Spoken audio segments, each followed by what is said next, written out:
안녕하세요. 오늘도 사연살롱을 찾아주셔서 감사합니다. 결혼 5년차 커리어 우먼이에요. 고독은 산중에 있는 게 아니라 거리에 있다고 하잖아요.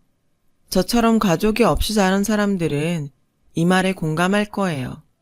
살면서 매 순간 가족을 그리워하며 살지는 않지만 명절이나 크리스마스 때 가족들에 둘러싸인 주변 사람들을 보며 그제야 내가 혼자라는 사실을 인지하게 되니까요.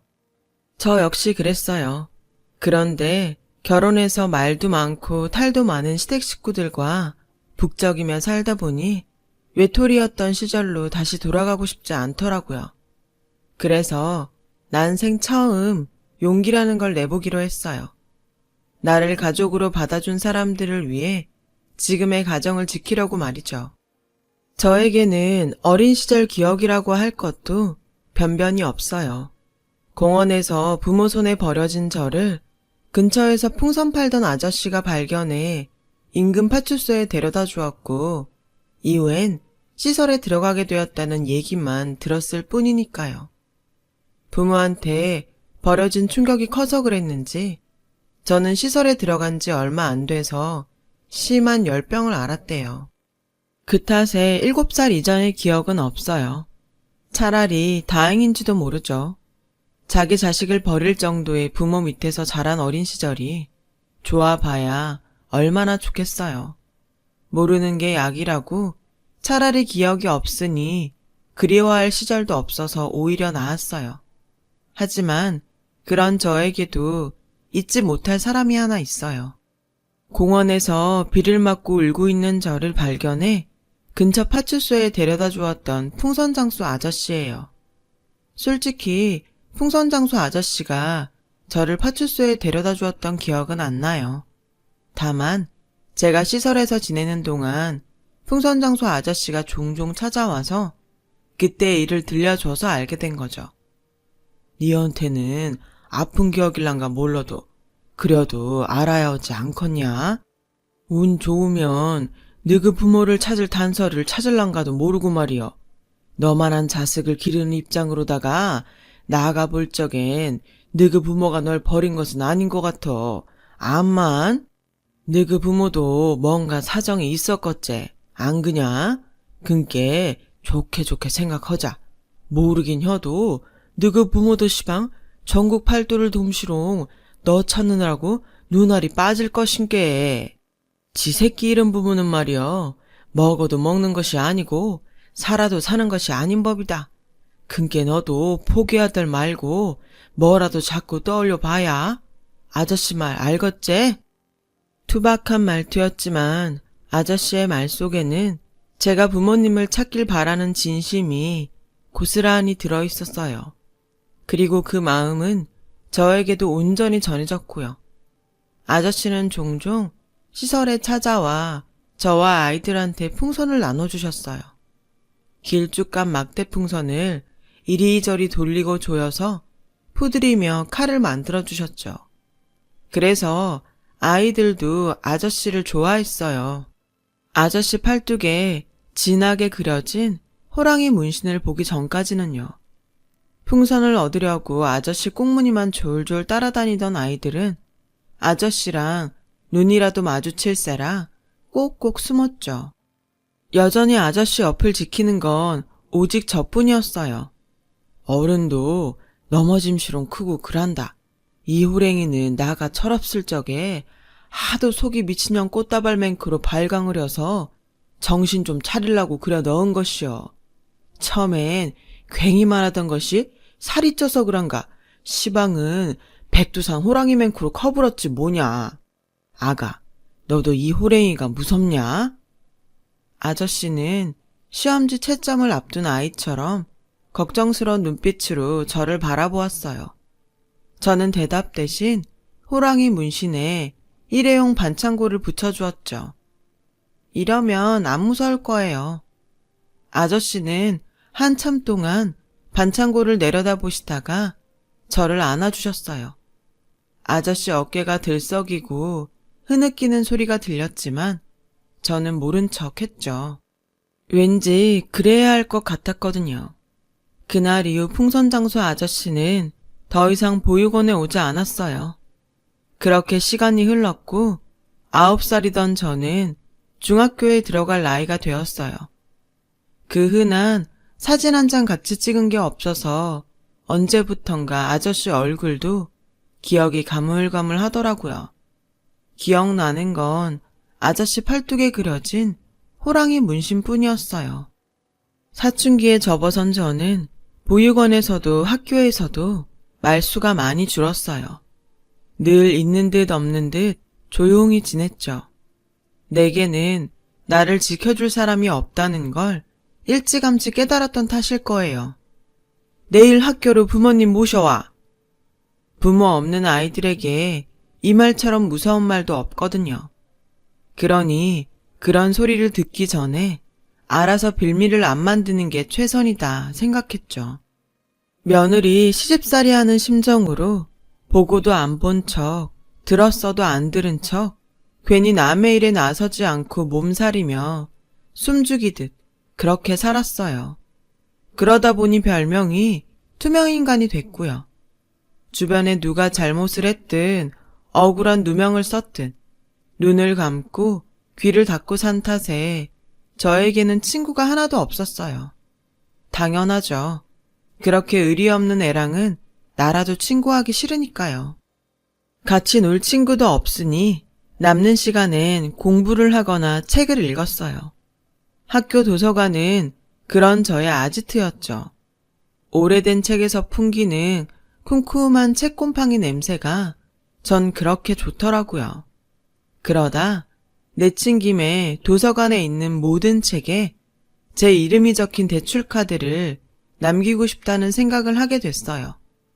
스스로 내기를 하듯 책을 읽다 보니 텅 빈 것 같았던 내 마음이 조금씩 채워져 가기 시작했고요. 하지만 졸업식까지도 학교 도서관에 있는 모든 책을 읽지는 못했어요. 생각보다 책이 많더라고요.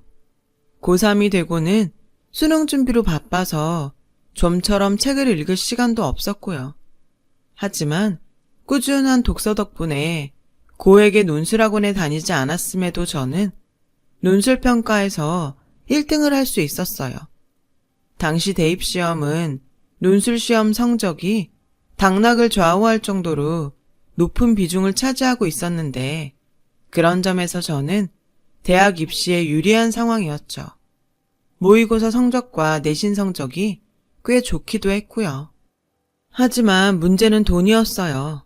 고등학교를 졸업하면 시설에서 나와야 하는데 정착금으로 받은 돈으로는 월세방 보증금도 감당이 안 됐거든요. 그런 상황에 대학 진학을 꿈꾼다는 건 말도 안 되는 거였죠. 그때는 정말 내게 부모가 없다는 게 피부에 와닿더라고요. 남들은 성적이 안 돼서 못 가는 대학을 좋은 성적을 받고도 못 가게 됐으니까요. 그땐 이따위 인생 될 대로 되라는 심정이었어요. 수능 시험을 마치고 남들은 논술 시험 준비를 하느라 한창 바쁜 그때 저는 자포자기한 심정으로 지내야 했죠. 그러던 어느 날이었어요. 원장님이 급히 저를 부르시더라고요.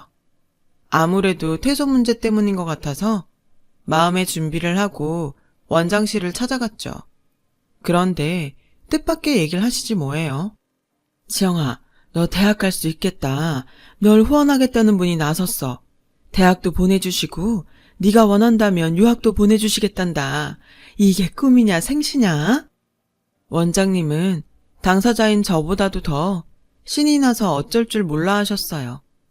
그러니까 논술시험 준비나 열심히 해. 이렇게 좋은 기회를 놓칠 수는 없지 않겠니? 원장실을 나올 때까지도 실감이 안 나더라고요. 그저 어리벙벙 하기만 했어요. 어린 시절 읽었던 키다리 아저씨라는 동화 속 주인공이 된 것 같았거든요. 그래서 저는 그날부터 본격적으로 논술 시험을 준비했어요. 학교 도서관에 틀어박혀 관련 서적을 읽으며 기출 문제도 풀어보고 국어 선생님께 첨삭 지도를 부탁드렸죠. 그리고 드디어 제가 지원한 대학에서 논술 시험을 무사히 치를 수 있었고 그 대학에 최종 합격할 수 있었어요. 내게는 허락되지 않은 줄 알았던 대학 생활을 하게 된 거예요. 입학에 맞춰 시설에서 제 짐을 챙겨서 대학 기숙사로 옮겼어요. 2인 1실 방이었는데 지금까지 시설에서 아이들과 함께 생활을 해온 탓에 저로서는 불편할 것도 없었죠. 오히려 시설도 좋고 강의동과 도서관도 가까워서 편하고 좋더라고요. 게다가 후원자분 덕분에 학비에 대한 걱정도 없이 넉넉한 용돈까지 받으며 살 수 있어서 그 어느 때보다 편했고요. 대학에서 학부를 졸업하고는 미국으로 유학도 떠날 수 있었어요.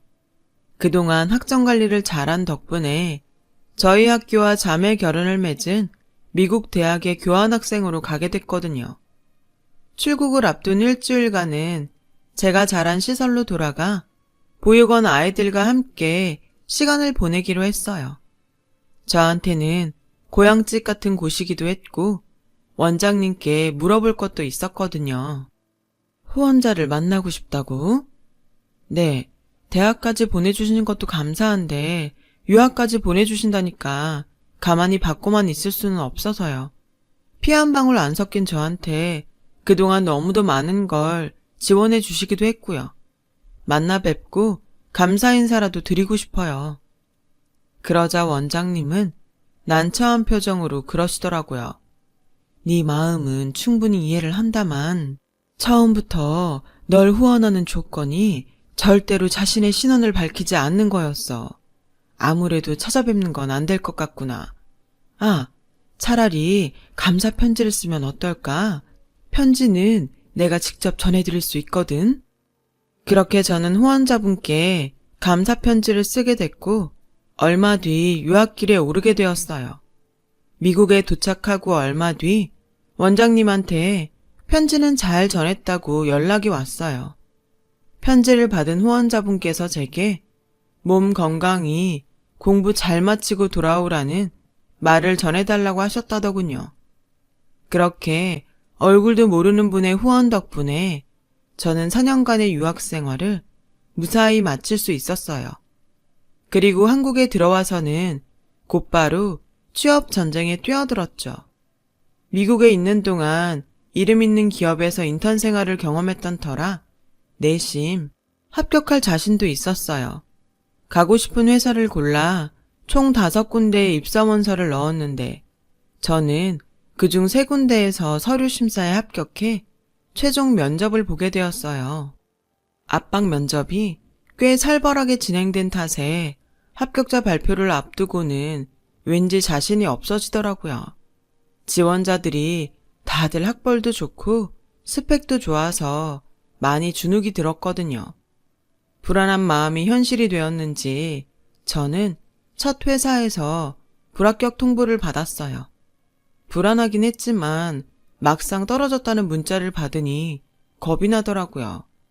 남은 2개 역시 불합격이면 어쩌나 걱정도 됐고요. 그런 저에게 원장님은 아직 끝난 게 아니니 실망하지 말라고 다독여 주셨지만 이러다가 다 떨어지면 어쩌나 걱정도 되고 기껏 유학까지 보내주신 후원자분께 죄송해서 미치겠더라고요. 하지만 다행히 2번째 회사와 3번째 회사 모두 합격을 했고 그 중에 더 좋은 곳으로 골라서 갈 수 있었어요. 합격 통보를 받고 나니 이제야 비로소 숨을 좀 쉴 수 있겠더라고요. 사실 겉으로 표현은 안 했지만 그동안 혼자서 끙끙 앓고 있었거든요. 취업이 인생의 전부는 아니지만 그래도 제 인생에서 큰 부분을 차지하는 것도 사실이니까요.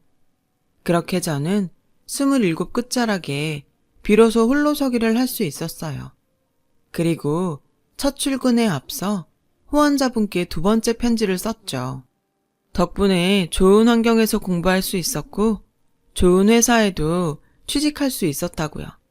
허락하신다면 이번만큼은 직접 만나서 감사 인사를 드리고 싶다고 말이죠. 하지만 이번에도 후원자분께서는 원장님을 통해 거절을 하셨어요. 사회에 첫 발을 내딛었으니 이제는 스스로 살아갈 힘을 기르라는 말씀과 함께요. 그렇게 저는 두 번째 거절을 당했고, 이후에는 편지를 쓰지도 만나고 싶다고 조르지도 않았어요. 대신 감사한 마음을 가슴에 담고 언젠가 나와 같은 처지의 아이에게 도움을 주어야겠다고 다짐을 했죠. 그게 후원자분께 은혜를 갚는 일이라고 생각했거든요. 이후 회사에 첫 출근을 하게 된 저는 정말 눈코 뜰 새 없이 바쁘게 지냈어요. 모든 신입사원들이 다 그렇듯 학교에서 배운 것과는 전혀 다른 업무 형태에 매 순간 멘붕이 왔고, 더불어 회사에 적응하느라 전력을 다해야 했거든요. 그렇게 3년을 보낸 저는 드디어 대리로 승진하게 되었어요. 그러던 어느 날이었죠. 원장님이 회사로 찾아오셨더라고요. 마침 점심시간 때라 근처 식당에서 점심을 대접해드리는데 글쎄 뜬금없이 선을 보라고 하지 않겠어요? 선을 보라고요? 저는 아직 결혼 생각이 없는데요. 당장 결혼하라는 게 아니야. 좋은 자리라서 아까워 그러는 거지. 만나보고 싫으면 거절해도 돼. 그동안 공부도 하고 일하느라 연애도 한번 못 해봤잖니. 딱히 결혼할 마음은 없었지만 원장님이 주선하는 자리라서 마냥 거절을 할 수도 없더라고요. 그래서 내키지는 않았지만 약속 장소로 선을 보러 나갔어요. 창가 자리에 앉아있던 남자는 제가 들어서자 얼른 자리에서 일어나더군요. 한눈에 봐도 선 보러 나온 사람 같았어요. 그저 얼굴만 비춘다 생각하고 나간 저와는 달리 남자는 꽤 진지한 자세였어요. 여자를 대하는 게 능숙한 건 아니었지만 상대를 섬세하게 배려하는 느낌이었죠. 사람을 참 편하게 해주더라고요. 덕분에 얘기를 나누기 편했어요. 물론 원장님과 상대편 부모의 배려로 당사자 둘만 만난 자리라서 더 그랬는지 모르겠지만요. 알고 보니 저와는 대학 동문이더라고요.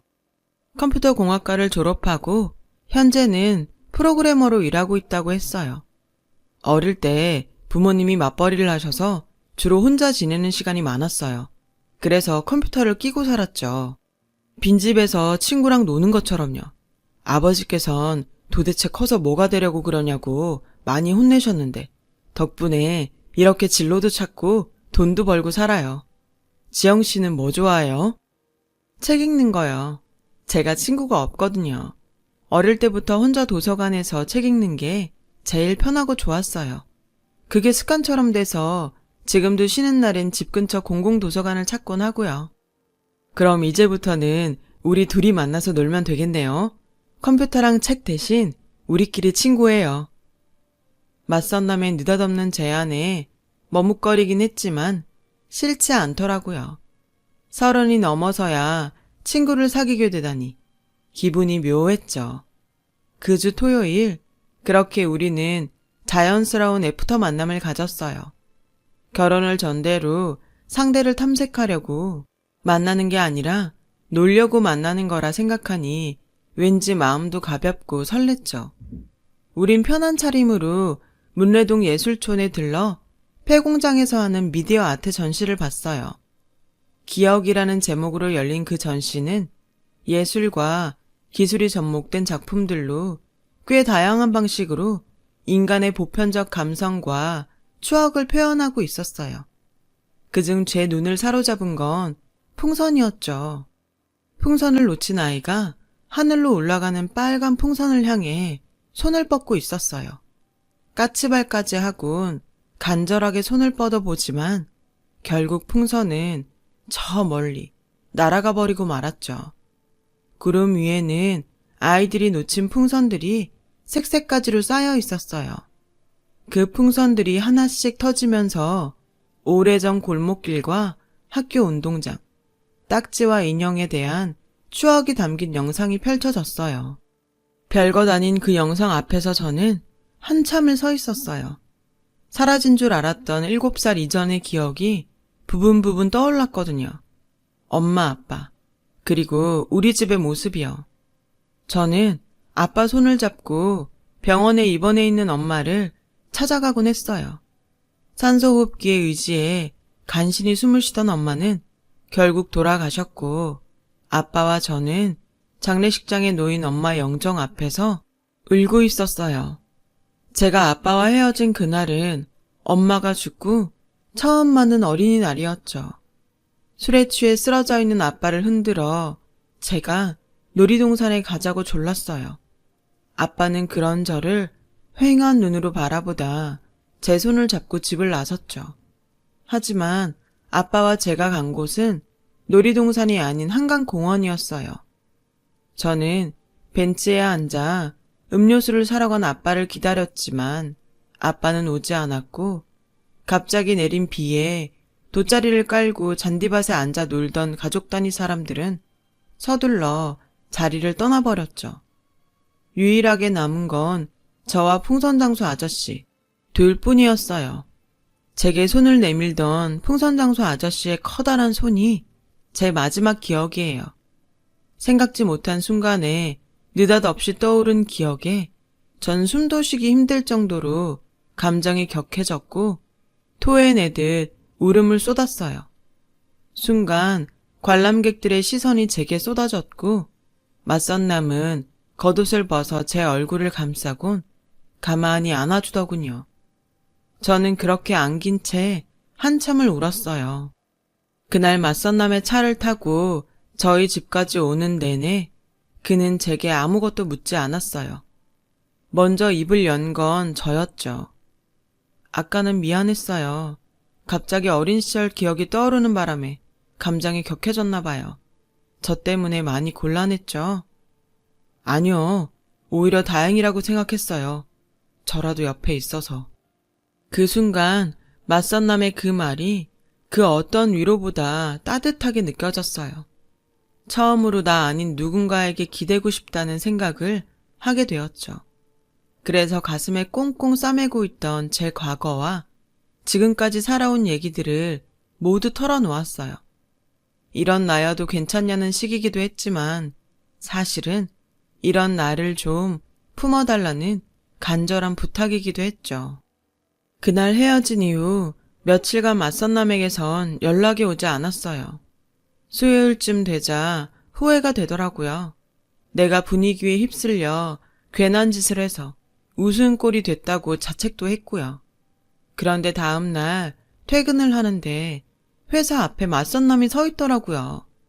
그를 보자 창피하기도 하고 야속한 마음도 들어서 냉랭하게 대했어요. 그랬더니 그 사람이 그러는 거예요. 나 아무래도 결혼하게 될 것 같아요. 그 얘기하려고 왔어요. 그 말에 순간 열이 확 올랐지만 어차피 이렇게 된 거 쪽팔리게 끝내지 말자는 생각에 아무렇지 않은 척 말했죠. 그래요? 잘 됐네요. 근데 축하한다는 말까지는 못하겠어요. 그럼 안녕히 가세요. 싸늘하게 말하고는 막 돌아서려는데 맞선남이 제 손목을 잡더라고요. 누구랑 결혼할 건지 안 물어봐요? 아, 이러면 좀 곤란한데. 나 지금 그쪽한테 프로포즈하고 있거든요. 지영씨, 나랑 결혼해요. 그 순간 헛웃음이 났어요. 어설픈 이 남자의 프로포즈도 웃겼고 이 정도 반전도 감당할 여유가 없는 저의 가난한 마음이 가여워서였죠. 그럼에도 불구하고 안심이 되더라고요. 그 남자를 째려보다가 못 이기는 척 프로포즈는 마음에 안 들지만 좋아요. 우리 결혼해요. 승낙을 해버렸어요. 만난 지 딱 3번 만의 일이었죠. 우리는 사귀기도 전에 결혼을 결정하곤 그제야 연애를 시작했어요.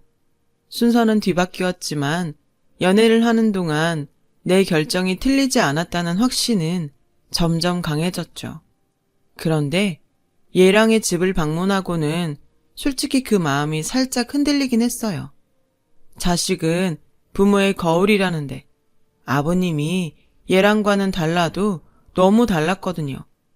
김치 사업을 하신다는 아버님은 딱 봐도 사장님 포스였어요. 문제는 회사에서만 그러시는 게 아니라 집에서도 군림하려 드신다는 거였죠. 예랑의 집은 아버님 왕국 수준이었어요.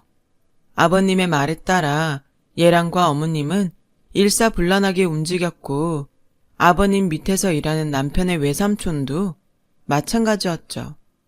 아버님 말 한마디에 온 집안 식구들이 벌벌 떨 정도였어요.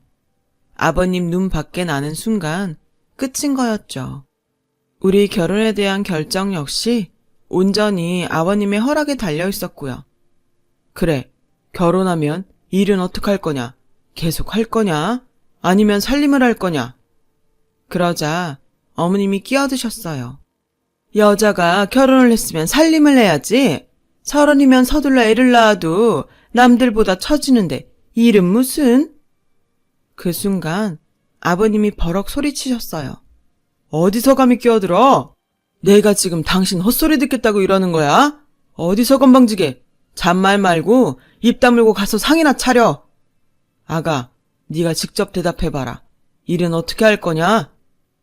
순식간에 살벌해진 분위기 속에서 예랑과 어머님은 제 입만 쳐다봤어요. 제 대답에 따라 이 결혼이 성사되느냐 마느냐가 걸려 있었으니까요. 사실 저는 일을 계속하고 싶었어요. 하지만 가부장적인 아버님 성격상 제가 일을 택하면 싫어하실 게 뻔했죠. 그렇다고 어렵게 들어간 회사를 포기하기도 그렇고 정말 그 짧은 순간에 많은 생각이 들더라고요. 저는 일을 계속하고 싶습니다. 지금까지 남의 도움으로 살았어요. 이제야 제 손으로 밥벌이를 하고 살게 되었는데 또 다시 남편 그늘에서 남편 도움으로 살고 싶지는 않아요. 그러기에는 그동안 들인 시간과 노력이 너무 아깝기도 하고요. 제 대답이 마음에 안 드실지는 모르지만 그렇다고 거짓말을 할 수는 없어요. 죄송합니다. 제 대답에 아버님은 입을 꾹 다문 채 저를 노려보셨어요. 그리고는 일순간 환하게 웃으며 그러셨죠. 합격! 당연히 이를 택해야지. 그동안 들인 돈이 얼마냐? 얘기 들어보니 유학도 갔다 왔다는데 돈이 한두 푼 들었겠냐? 그리고 여자건 남자건 능력이 되면 누구나 사회의 일꾼으로 제 몫을 다 하고 살아야지. 그렇고 말고 네 대답이 내 마음에 쏙 든다. 당장 결혼해. 시원하게 결제 서류에 도장을 받은 기분이었어요. 하지만 어머님은 못마땅한 눈치였어요. 그렇다고 아버님 앞에서 싫은 내색도 못 하시더라고요. 그날 아버님의 결혼 결정으로 우리는 바로 준비에 들어갔어요. 선본 지 반년도 안 된 시점이었죠. 하루는 어머님이 저를 집으로 불러 예단과 혼수 목록을 주시더군요. 다른 집들 같으면 친정 엄마가 보시고 준비를 해주시겠지만 그럴 엄마가 없는 저는 난감하기만 했어요. 게다가 목록에 적힌 물품들이 제가 준비할 수 있는 수준의 것이 아니라서 막막하기도 했고요. 이런 일에 예랑을 끌어들이는 것도 미안해서 혼자 끙끙 앓고 있는데 며칠 뒤 아버님께서 집으로 호출을 하시더라고요. 나는 그 전통혼례가 마음에 들더구나. 결혼식장에서 공산품 찍어내듯이 하는 결혼식보다는 확실히 그쪽이 나아. 괜히 평소에 얼굴 한번 안 보고 사는 사돈의 팔촌까지 줄줄이 불러서 축의금 장사하는 것보다 조촐하게 식구들끼리 혼례도 올리고 구경꾼들한테 밥 한 끼 대접하는 게 좋지 않겠냐 이거지. 어차피 식장에 들어갈 때 손잡아줄 아빠도 없고 부를 친구나 친척도 없는 저로서는 구미가 당기는 제안이었어요. 하지만 어머님 생각은 달랐죠. 아버님한테 혼날까봐 대놓고 말은 안 하셨지만 조용히 꿍시렁대셨거든요. 그간 뿌린 축의금이 얼만데 그걸 포기해? 속 터져. 그러자 아버님이 한 소리 하셨죠. 다 들린다. 속갯말은 속으로만 해. 저는 어머님 눈치가 보여서 바로 대답을 할 수 없었어요. 그러자 보다 못한 예랑이 끼어들었죠. 결혼식은 저희 둘이 상의를 해볼게요. 그보다 혼수랑 예단은 꼭 해야 하나요? 가능하면 생략하고 까지 말하는데 아버님이 예랑의 말을 뚝 끊으셨어요. 내 얘기도 안 끝났는데 어디서 건방지게 끼어들어? 입 안 다물어? 아가, 그 예단이랑 혼수 말이다. 난 그런 거 필요 없다. 하지 마라. 부모가 딸 자식 맞아들이면서 그런 거 받는 건 말도 안 되는 짓이고 네가 그런 거 바리바리 싸들고 올 정도로 내 아들이 대단한 놈도 아니다. 따지고 보면 이 결혼은 네가 믿지는 장사나 진배 없으니까 네 몸만 오는 걸로 얘기 끝내자. 그럼 이상? 아버님의 깔끔한 정리로 어머님의 A4 2장짜리 예단과 혼수 목록은 한순간에 폐기 처분이 돼버렸어요. 그러자 어머님은 이번만큼은 절대로 못 참는다시며 눈을 치켜뜨셨죠. 나요, 이렇게는 결혼 못 시켜요. 남들은 며느리 드릴 때 명품 백도 받고 모피코트도 받는다는데 내가 뭐가 부족해서 빈손으로 며느리를 드려요. 나 25에 제 취자리로 들어와서 이날 이때까지 재훈이 4배 아파 낳은 자식처럼 키우면서 당신한테 뭐 하나 바란 적 없어요. 하지만 이번만큼은 안 되겠네요. 나도 남들처럼 시어머니 대접 톡톡히 받고 며느리 드릴 거예요. 그러니까 당신도 아무 말 마세요. 이 여편 내가 실성을 했나? 어디서 눈을 치켜뜨고 바라기야. 그리고 자식 키운 대접을 받으려거든 재훈이 저놈한테 받을 일이지 왜 엄한 며느리한테 받겠다고 난리야. 한 번만 더 그딴 소리 해봐. 짐 싸서 친정으로 보내버릴 테니까. 이놈의 막장 드라마만 주구장창 보더니 어디서 막장 시어미 노릇이야. 분명히 말했으니까 앞으로 이 얘긴 끝. 결국 어머님은 아버님의 기세에 눌려 더 이상 아무 말도 하지 못하셨어요. 그 후로도 분가 문제도 아버님의 일방적인 결정에 따라 정해졌죠. 그런데 시간이 지날수록 진정한 승자는 아버님이 아닌 저일지 모른다는 생각이 들더라고요. 전통을래도 따지고 보면 고아인 저에겐 치부를 드러내지 않는 결혼식이었고 예단이며 혼수 문제도 어쨌든 저한테는 최상의 결과였으니까요. 게다가 아버님의 독단에 따라 결정된 분가 문제도 저한테는 땡큐였고요. 그제야 알겠더라고요. 지금까지 아버님은 아버님의 방식대로 제 처지를 고려해 주셨다는 걸요. 과정은 과격했지만 저를 아껴주시는 아버님의 마음은 온전히 제게 닿았어요. 물론 어머님의 분노도 동반됐지만요. 아버님 뜻에 따라 전통 혼례를 올리고 제 직장 근처에 신혼집도 차렸어요. 신혼 초반엔 툭하면 찾아와 잔소리를 하시던 시어머니도 아버님의 불호령이 떨어진 뒤 발길을 끊으셔서 우리 부부는 둘만의 오붓한 신혼을 즐길 수 있었죠. 그렇게 결혼하고 1년쯤 되었을 무렵 청천벽력 같은 소식이 들렸어요. 아버님이 뇌경색으로 쓰러지셔서 반신불수가 되신 거예요. 거기에 언어장애까지 생겨서 말씀도 제대로 하지 못하게 되셨죠. 그 당당하고 호탕하시던 아버님은 이전과는 전혀 다른 모습으로 변하셨고 그동안 아버님한테 눌려 살던 어머님은 뒤늦게 제 세상을 찾으셨어요. 아버님을 대신해 회사를 운영하신다고 살림도 팽개치시고 출근을 하셨고 주말에는 친구분들과 골프를 치러 다니시느라 집을 비우셨죠. 아버님의 병수발은 평일엔 간병인의 도움을 받았고 주말에는 남편과 제가 도맡아야 했어요. 저를 통해 아버님 소식을 들은 원장님은 한 걸음에 달려오셨어요. 아휴, 강 사장님, 이게 무슨 일입니까? 어쩌다 이런 모습이 되셨어요? 원장님은 아버님 손을 잡고 울먹였어요. 그러자 아버님도 눈물을 흘리시며 뭔가 말씀하시려고 하시더군요. 하지만 마음처럼 말이 나오지 않았고 답답한 마음에 멀쩡한 왼주먹만 움켜쥐실 뿐이었죠. 그 손을 보자 불현듯 종이에 쓰시면 되겠다는 생각이 들어 아버님 왼손에 펜을 들려드리고 메모지를 대드렸어요. 메모지에는 삐뚤거리는 글씨로 이렇게 적혀 있었죠. 나에 대해 아무 말도 하지 말아주세요. 원장님은 몇 번이나 알겠다고 약속을 하시고는 돌아가셨어요. 긴 병에 효자 없다고 아버님의 병수발이 1년 넘게 이어지자 저도 남편도 조금씩 지쳐갔어요. 주말 이틀을 꼬박 아버님을 간병하고 돌아와 쉬는 날도 없이 직장 생활까지 병행을 해야 했으니까요.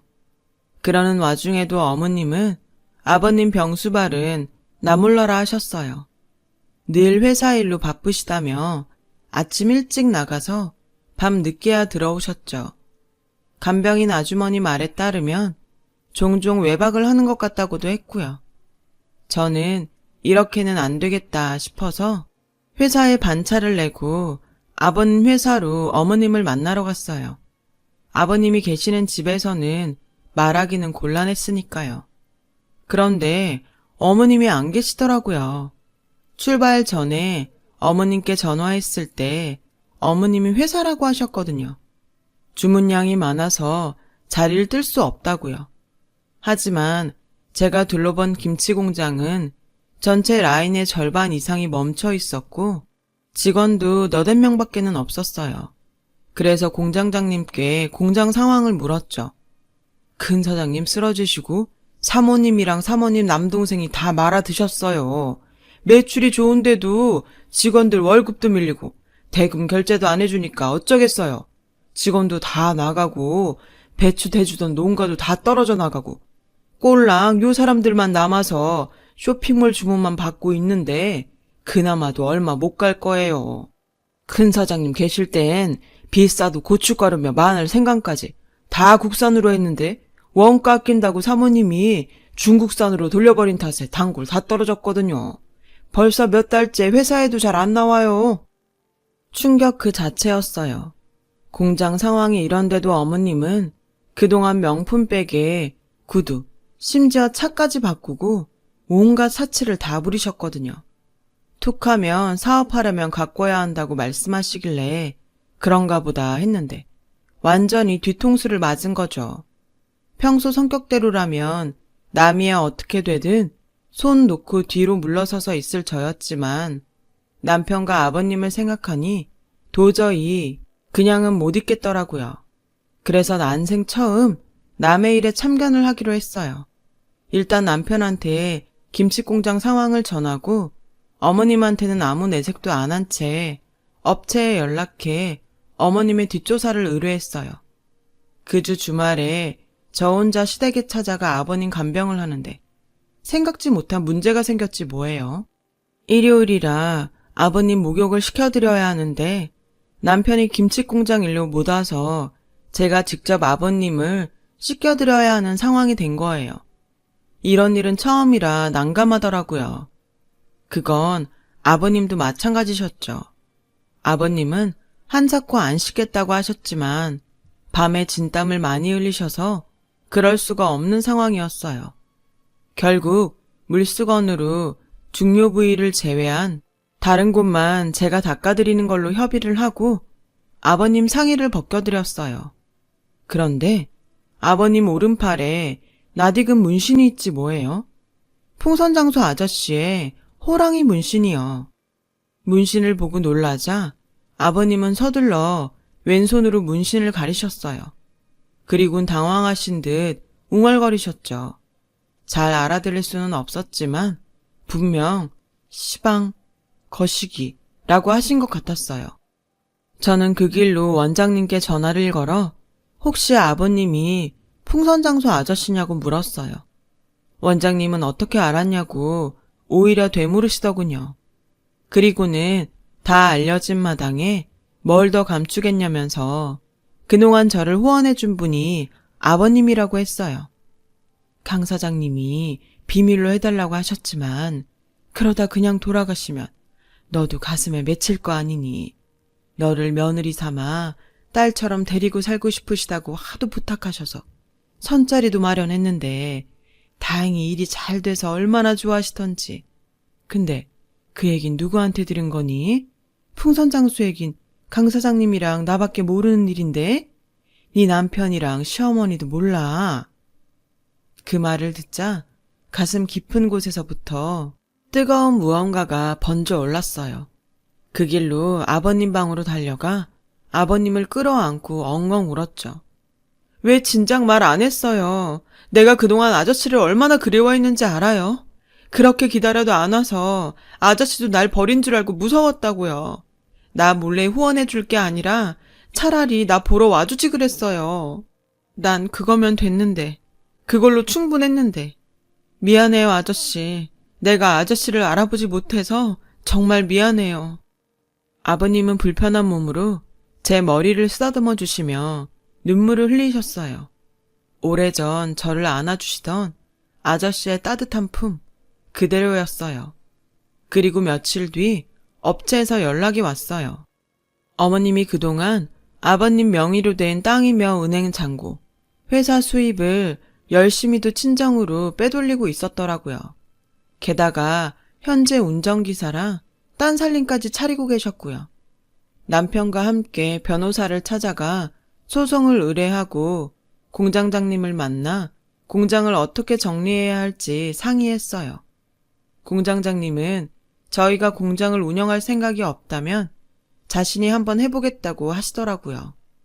당장 공장을 인수할 돈은 없으니 대신 공장 임대료로 매달 월세를 내겠다고요. 저희로서는 그게 최선인 것 같아서 그렇게 하기로 했어요. 그리고 얼마 뒤 어머님이 솥장을 들고 저희 집으로 찾아오셨더라고요. 내언남이랑 사는 오피스텔로 솥장이 전달된 모양이었어요. 어머님은 다짜고짜 제 머리채를 잡으며 고래고래 소리를 치셨어요. 하다하다? 시애미를 법정에 세워? 어디서 이런 게 들어와선 사람을 엿먹이고 지랄이야. 부모 없이 자란 고아년 주제에 감히 네가 나한테 이러고도 무사할 것 같아? 너 뒤봐주시던 시아버지도 뒷방 늙은이 된 마당에 누가 네 편 들어준다고 까불어. 저는 어머님 머리채를 잡으며 말했어요. 왜? 내 편이 없을까봐 걱정이세요? 고양이 쥐 생각해주고 있네요. 근데 어쩌죠? 난 남편도 있고 시아버지도 있고 이젠 법도 내 편일 텐데 어머님한테 누가 있을까요? 어머님 내었나? 돈 몇 푼 쥐어주니까 어머님이 아버님 재산 빼돌린 거 녹취까지 해주던데 그런 남자가 퍽이나 당신 편 들어주겠다? 그러게 어지간히 해드셨어야지. 적어도 아픈 남편 버려두고 딴 살림은 차리지 말았어야지. 인간 말종 같은 짓 혼자 다 해놓고 인간 대접 받길 원했어요? 어림없으니까 꿈도 꾸지 마세요. 내가 당신 지옥불에 던져줄 테니까. 전 시어머니를 현관 밖으로 밀어버리고 문을 닫았어요. 한참을 배를 누르며 문을 두드리던 시어머니는 얼마 안 가 돌아갔어요. 문 밖에서 하는 통화 소리를 들어보니 내연남과 싸우는 것 같더라고요. 그러게 믿을 사람을 믿었어야죠. 돈으로 맺어진 남녀 관계는 결국 돈으로 끝난다는 걸 어머님이 너무 늦게 한 거죠. 결국 얼마 뒤 어머님은 구속이 되었고 어머님이 친정으로 빼돌린 재산과 그 가족들이 착복한 돈은 바로 돌려받았어요. 하지만 이미 많은 돈을 써버린 탓에 받은 돈은 재산 중 일부에 불과했죠. 그래서 돌려받지 못한 돈은 소송을 통해 분할 상환 받기로 했어요. 물론 그 돈을 다 받지는 못하겠지만 어머님과 그 가족들한테 평생 고통을 주기 위해서 그렇게 했어요. 그리고 저희 부부는 본가로 들어왔어요. 아버님 곁에서 사는 게 간병을 하기도 편하고 무엇보다 마음이 편해서요. 그리고 긴 병에 지치지 않도록 따로 주말 간병인도 두었어요. 우리 부부가 지치지 않아야 아버님도 오래 모실 수 있을 것 같아서요. 아버님이 메모로 지시한 사항이기도 했고요. 간병인 하나 더! 이렇게요. 만나게 될 인연은 언제고 다시 만나게 된다는 말처럼 풍선장소 아저씨와 저는 이제 시아버지와 며느리로 살고 있어요. 아저씨가 오랜 시간 동안 제 뒤에서 저를 지켜주신 것처럼 이제는 제가 아저씨를 지켜드리려고 해요. 지금까지 저의 긴 사연 들어주셔서 감사드려요. 여러분, 사연 댓글에 응원과 현명한 조언 부탁드려요. 좋아요와 구독은 저에게 큰 힘이 됩니다. 오늘도 좋은 일 가득하세요.